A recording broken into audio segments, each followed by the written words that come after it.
Hello everyone, my name is Aramika Brown, also known as Encyclopedia on the online community. Today I'm going to show you how to knit speed knitting. Now there are a few things that you can do to help increase your speed. For starters, you can of course pick patterns that are very simple to do. Another thing that you can do is choose projects that require a thicker or chunkier yarn because it'll ensure that you'll finish your project a lot faster. Or you can choose to knit in the circular, and whereby you would have tubular knitting, so you can knit your sleeves, your sweaters, and more in a tubular circular fashion, and that's another way to do it. However, continental knitting is a much more efficient way of knitting because you're holding the yarn in the left hand and there's less movement there, and you're actually picking your stitches versus throwing them.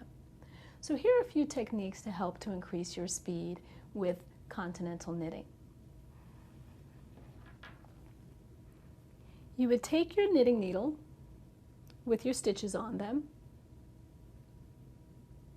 and you'd proceed to hold them in your left hand. Now you want to ensure that your index finger is as close to the top as possible. The next thing that you would do is proceed to drape the yarn around your index finger, and then I tend to wrap the yarn behind my index finger, and then I will hold it right there.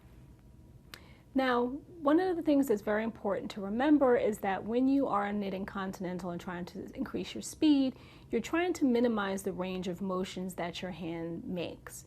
So you want to ensure that your index finger is as close to the tip as possible, and that you don't have your finger up in the air because it tends to cause strain on the rest of your hand. So you want to make sure that your stitch movements are close to the needle. Your left thumb is going to be the means in which you use to push your stitches up the needle.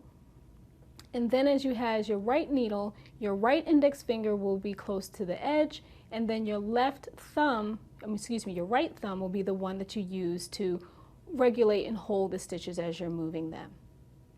So now that we know some quick techniques, let's take a look.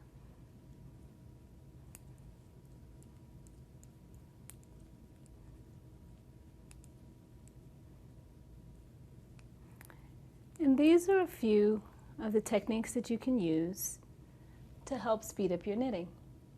Thank you very much for joining me today. My name is Aramika Brown. If you have any questions, you can reach me at e@cocktailsandthread.com.